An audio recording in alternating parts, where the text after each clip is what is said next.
여기 하버드 강의실 내에서 수업 시간에 공개된 하나의 방송국 실험으로 인해 격분한 학생들이 서로 언성을 높여가며 싸우고 있는데요. 아이들의 순수함을 통한 실험이란 이야기로 떠들썩해 더 화제인 것 같습니다. 오늘의 사연자는 그 아이들의 순수함이 단순한 순수함만이 아니었다는 결론을 도출하게 되어 급히 사연을 전하게 되었다고 하는데요. 충격적인 내용 바로 시작합니다. 안녕하세요.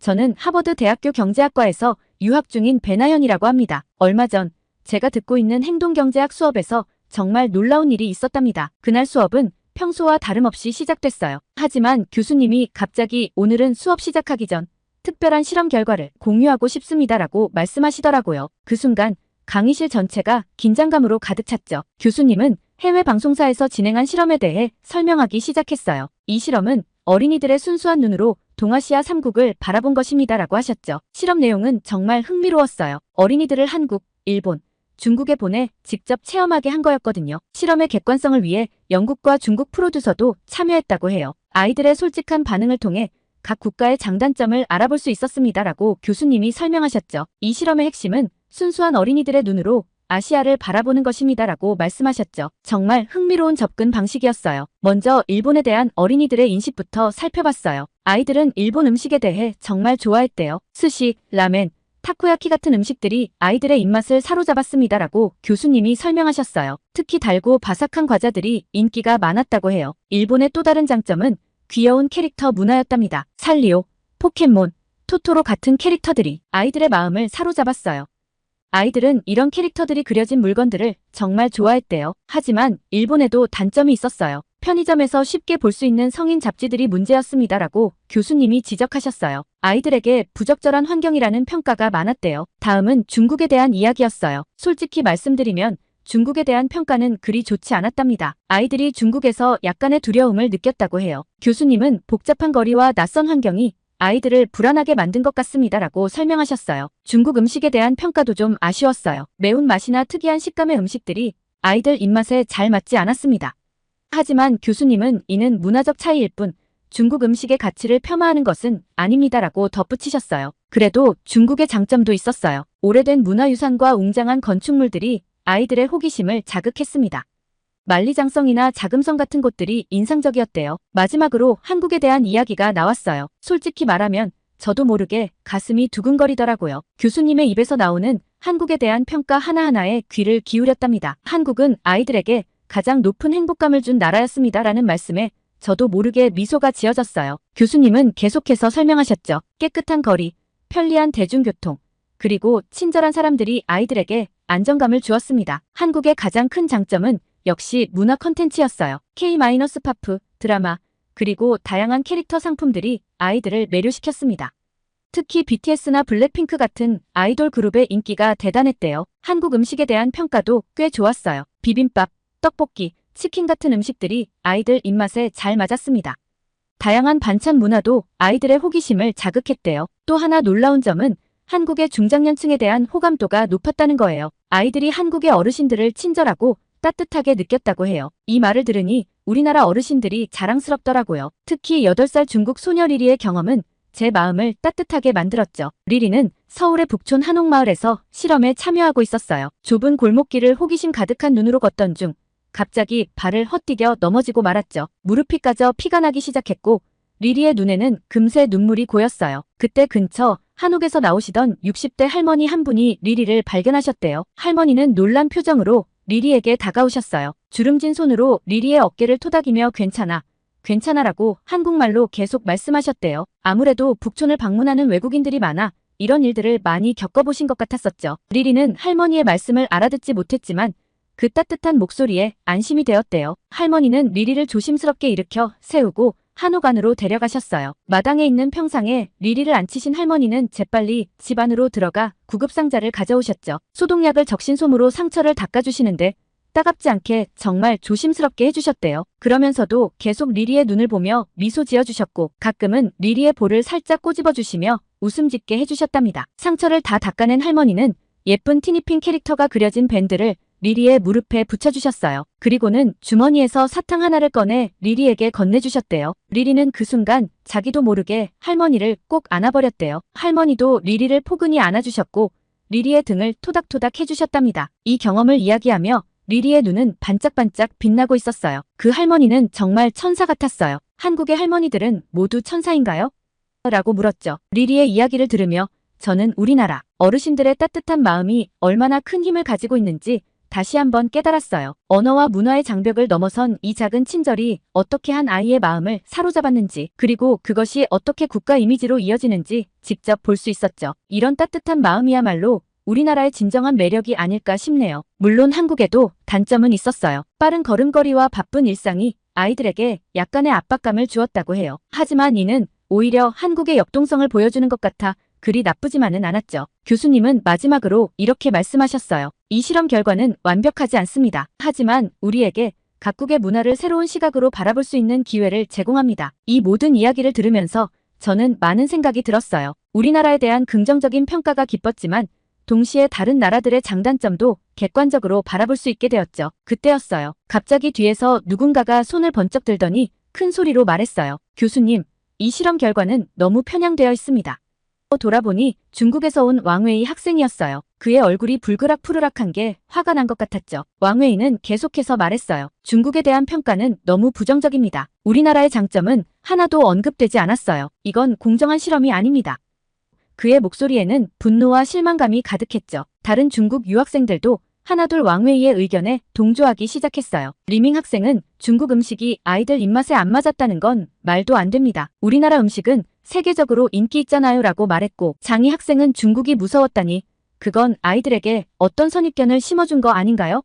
라고 따졌죠. 강의실은 순식간에 논쟁의 장이 되었어요. 중국 학생들의 반발이 거세지자 일본 학생들도 가만히 있지 않았죠. 우리나라에 대한 평가도 공정하지 않아요. 야한 잡지 얘기는 너무 과장된 것 같습니다 라고 사토 군이 말했어요. 저는 그저 놀란 표정으로 이 상황을 지켜보고 있었죠. 한국에 대한 평가가 긍정적이어서 다행이라고 생각했지만 동시에 이런 결과가 과연 현실을 제대로 반영하고 있는 건지 의문이 들었어요. 교수님은 이 상황을 진정시키려고 노력하셨어요. 여러분, 이 실험 결과는 절대적인 진실이 아닙니다. 단지 어린이들의 시각에서 바라본 하나의 관점일 뿐이에요. 우리는 이를 통해 각국의 장단점을 객관적으로 바라보고 토론할 수 있는 기회를 갖는 겁니다라고 말씀하셨죠. 하지만 학생들의 열기는 쉽게 가라앉지 않았어요. 중국 학생들은 계속해서 실험의 객관성에 의문을 제기했고, 일본 학생들도 자국에 대한 평가에 불만을 표시했죠. 한국 학생들은 대부분 조용히 있었지만 몇몇은 우리나라에 대한 긍정적인 평가를 옹호하기도 했어요. 교수님은 이 상황을 지켜보시다가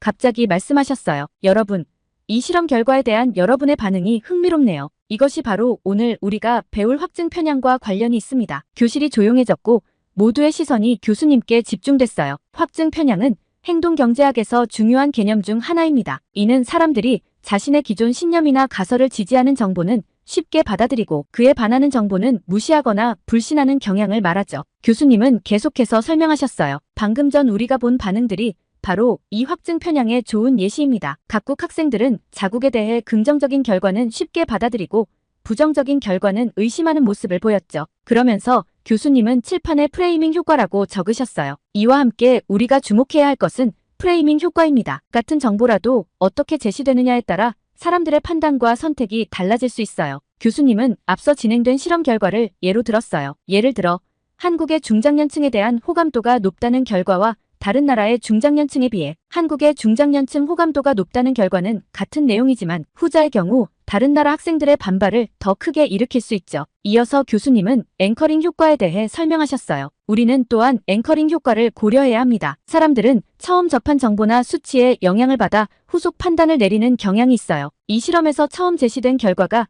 전체 인식에 큰 영향을 미쳤을 수 있습니다. 교수님의 설명을 들으며 저는 이 모든 것이 어떻게 경제 현상과 연결되는지 궁금해졌어요. 마치 제 생각을 읽으신 듯 교수님이 말씀하셨죠. 이러한 심리적 요인들은 경제 활동에 큰 영향을 미칩니다. 예를 들어 소비자의 구매 결정, 투자자의 주식 선택, 심지어 국가 간 경제 협력에도 이런 편향들이 작용하죠. 따라서 행동경제학은 이런 비합리적 요소들을 고려하여 더 현실적인 경제 모델을 제시하려 노력합니다. 이날의 수업은 예상치 못한 방향으로 흘러갔지만 저에게는 정말 값진 경험이었답니다. 단순한 경제 이론을 넘어 우리의 일상적인 판단과 선택이 어떻게 경제 현상으로 이어지는지 깨달을 수 있었거든요. 또한 단순한 실험 결과가 이렇게 큰 논쟁을 불러일으킬 수 있다는 사실이 놀라웠고 각국 학생들의 반응을 보면서 국가 정체성과 자부심이 얼마나 중요한지도 깨달았죠. 이후 저는 기숙사에 돌아와 오늘 저녁에 있을 학회에서 발표할 주제와 내용을 준비하던 중이었죠. 저희 하버드 경제학과 학회는 매주 금요일 저녁마다 모여 하버드 비즈니스 리뷰를 공부하고 토론하는 시간을 가져요. 이 모임은 하버드에서 정말 유명한 문화이고 MBA 과정에 꽂히자 실제 MBA에서 진행되는 내용이기도 해요. 저는 경제학과를 졸업하고 이후 동대학 MBA 석사 과정을 밟을 생각이 있기 때문에 미리부터 학회에 참석하고 있죠. 실제로 많은 동기들이 비즈니스 컨설턴트, 회계사, 로펌 변호사 등을 준비하며 업계의 최고들이 모이는 하버드 MBA에 들어가 인맥을 쌓고 그 기회를 통해 사회로 진출하기도 하는데요. 어쨌든 미리 준비하는 마음으로 MBA를 자체적으로 학회 모임을 만들어 참석하고 있죠. 오늘 저녁 제가 발표를 맡게 되었어요. 사실 아침에 들었던 경제학과 행동심리학 수업에서 영감을 받았죠. 그 수업에서 아이들의 눈으로 본 한국, 일본, 중국에 대한 흥미로운 실험 결과를 들었거든요. 처음에는 그저 재미있는 실험 결과라고만 생각했어요. 하지만 집에 와서 곰곰이 생각해보니 아이들의 순수한 시각이 실제 경제 상황과 어떤 연관이 있을지 궁금해졌어요. 그래서 이 주제로 더 깊이 조사해보기로 했죠. 조사를 하다 보니 우연히 홍춘욱 박사님의 최소한의 경제 토픽이라는 책을 발견했어요. 나온 지 얼마 되지 않았더라고요. 이 책에서 2025년 이후 중국 경제의 몰락에 대한 내용을 읽게 되었고 이를 주제로 발표를 준비하게 되었답니다. 여러분, 오늘 우리가 살펴볼 주제는 2025년 이후 중국 경제의 몰락입니다. 제가 발표를 시작하자 모두의 시선이 집중되었어요. 아침 수업에서 들은 아이들의 시각과 홍춘욱 박사님의 분석을 연결해보면 흥미로운 점을 발견할 수 있어요. 먼저 아이들의 반응부터 설명했어요. 실험 결과 아이들은 중국에 대해 흥미를 느끼지 못하고 오히려 두려워했다고 해요. 이는 단순한 어린이의 감정일까요? 아니면 무언가를 암시하는 걸까요? 그리고 홍춘욱 박사님의 분석을 소개했어요. 박사님은 2025년부터 중국 경제가 장기 불황에 빠질 것이라고 예측하셨어요. 그 이유로 4가지를 들고 계세요. 첫째, 부동산 시장의 붕괴예요. 중국의 부동산 가격이 2021년부터 급격히 하락하고 있어요. 이는 많은 중국인들의 자산 가치를 떨어뜨리고 소비 위축으로 이어질 수 있답니다. 둘째, 인구 고령화와 노동력 감소 문제예요. 중국의 베이비붐 세대가 은퇴를 시작하면서 노동력이 급격히 줄어들 전망이에요. 이는 경제 성장에 큰 걸림돌이 될 수 있죠. 셋째, 국제관계의 악화와 경제적 고립이에요. 중국의 공격적인 외교 정책으로 인해 주변국들과의 관계가 악화되고 있어요. 이로 인해 국제무역에 어려움을 겪을 수 있답니다. 마지막으로 정부의 경제정책 실패를 들 수 있어요. 중국 정부의 과도한 시장 개입과 기업 규제가 경제 성장을 저해할 수 있다는 거죠. 이 내용을 설명하면서 저는 아침에 들었던 아이들의 반응과 연결지어 설명했어요. 아이들이 중국에 대해 느낀 불안감은 어쩌면 이러한 경제적 불안정성을 무의식적으로 감지한 것일 수도 있어요. 물론 이는 제 개인적인 해석이지만요. 이후 저는 여러분, 이제 홍춘욱 박사님이 제시한 중국 경제 몰락의 4가지 이유에 대해 좀 더 자세히 살펴보겠습니다. 라며 말을 이어갔어요. 첫째, 부동산 시장의 붕괴입니다. 2021년부터 중국 정부가 공동부유 정책을 시행하면서 부동산 가격의 하락폭이 커졌어요. 특히 신축 주택 가격이 연평균 7-8% 정도 떨어지고 있대요. 이는 복리로 계산하면 3년 동안 20% 이상 하락한 셈이죠. 부동산은 중국인들의 주요 자산인데 이렇게 가치가 떨어지면 소비 위축으로 이어질 수밖에 없어요. 둘째, 인구 고령화와 노동력 감소 문제예요. 1960년대부터 70년대 중반까지 태어난 약 4억 5천만 명의 중국 베이비붐 세대가 은퇴를 시작하고 있어요. 문제는 중국의 1인당 GDP가 아직 낮은 수준이라 노후 대비가 충분하지 않다는 거예요. 게다가 국가의 노후 보장 시스템도 미흡해서 이는 큰 사회 문제가 될 수 있어요. 셋째, 국제관계의 악화와 경제적 고립 문제예요. 중국은 2008년 베이징 올림픽 이후 전랑 외교라는 공격적인 외교 정책을 펼쳤어요. 이로 인해 주변국들과 갈등이 심해졌죠. 한국, 일본, 필리핀, 대만 등 거의 모든 주변국과 문제가 생겼어요. 러시아와 북한을 제외하면 우방국이 거의 없는 상황이에요. 이는 무역에 큰 악영향을 미칠 수 있죠. 마지막으로 정부의 경제정책 실패예요. 중국 정부는 경제 위기를 극복하기 위해 제조업에 대한 대출을 크게 늘렸어요. 특히 전기차, 태양광, 2차 전지 산업에 집중 투자했죠. 하지만 미국과 유럽이 중국산 제품에 대해 높은 관세를 부과하면서 수출에 어려움을 겪고 있어요. 이로 인해 과잉 생산 문제가 심각해지고 있답니다. 이 모든 요인들이 복합적으로 작용하면서 중국 경제가 장기 불황에 빠질 가능성이 높아지고 있어요. 물론 중국 정부가 이를 해결하기 위해 노력하고 있지만 쉽지 않은 상황으로 보입니다. 이렇게 자세한 설명을 덧붙이니 학회 멤버들의 이해도가 더 높아진 것 같았어요. 발표를 마치고 나니 학회 멤버들의 반응이 뜨거웠어요. 많은 질문과 토론이 이어졌죠. 한 학생이 물었어요. 그렇다면 한국과 일본의 경제 전망은 어떤가요? 아이들의 반응으로 봤을 때 더 긍정적인 건가요? 저는 이렇게 대답했어요. 홍춘욱 박사님의 분석에 따르면 한국과 일본도 고령화 문제 등 여러 도전에 직면해 있어요. 하지만 기술 혁신과 글로벌 기업들의 경쟁력 덕분에 중국보다는 나은 상황일 것으로 보입니다. 아이들이 한국과 일본에 대해 더 긍정적으로 반응한 것도 이런 점들이 무의식적으로 반영된 것일 수 있죠. 또 다른 학생은 이렇게 물었어요. 중국의 이런 경제 위기가 글로벌 경제에 미칠 영향은 어떨까요? 이 질문에 대해 저는 이렇게 답변했어요. 중국은 세계 제2위의 경제대국이에요. 중국 경제의 침체는 전 세계 경제에 큰 영향을 미칠 수 있어요. 특히 중국과 긴밀한 경제관계를 맺고 있는 국가들은 더 큰 타격을 받을 수 있겠죠. 하지만 동시에 이는 다른 국가들에게 기회가 될 수도 있어요. 중국의 빈자리를 다른 나라들이 채울 수 있는 기회가 생길 테니까요. 제가 이후 추가적인 한국 경제에 대한 답변을 마치자마자 중국 유학생인 리우가 갑자기 손을 들더니 말도 안 되는 소리를 하기 시작했어요. 한국 경제가 어쩌고저쩌고 하지만 사실 중국 경제가 훨씬 앞서 있어요. 우리 GDP 성장률은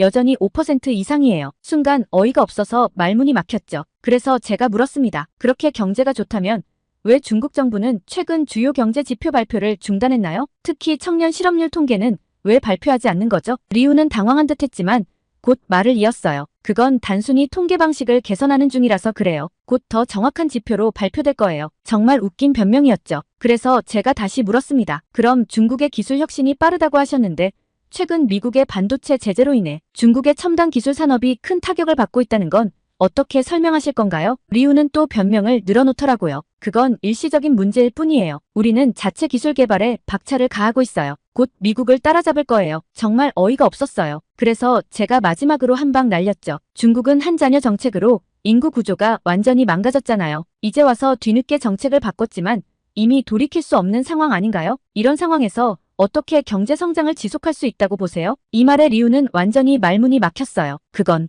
잘 모르겠네요. 그 순간 교실의 분위기가 확 바뀌었습니다. 다들 리우의 허세를 꿰뚫어 본 거죠. 저는 마지막으로 이렇게 말했어요. 객관적인 사실을 바라보는 게 중요해요. 맹목적으로 자국을 옹호하는 건 오히려 발전에 방해가 될 뿐이죠. 중국의 실상을 직시하고 개선점을 찾는 게 더 중요하지 않을까요? 이 말에 많은 학생들이 동의의 표시를 보냈어요. 리우는 얼굴이 붉어진 채 아무 말도 못하고 자리에 앉더라고요. 오늘 이 경험을 통해 저는 다시 한번 객관적인 시각의 중요성을 깨달았습니다. 무조건적인 자국 옹호가 아니라 팩트에 기반한 냉철한 분석이 진정한 애국이라는 걸 말이에요. 앞으로도 저는 이런 태도로 세상을 바라볼 거예요. 그리고 우리나라가 진정으로 발전할 수 있는 길을 모색해 나갈 겁니다. 발표를 마치고 집으로 돌아오는 길, 저는 많은 생각이 들었어요. 아침에 들었던 단순한 실험 결과가 이렇게 깊이 있는 경제 토론으로 이어질 줄은 몰랐거든요. 또한 우리가 흔히 어린이의 순수한 시각이라고 무심코 넘기는 것들이 실은 매우 중요한 의미를 담고 있을 수 있다는 걸 깨달았어요. 아이들의 직관이 때로는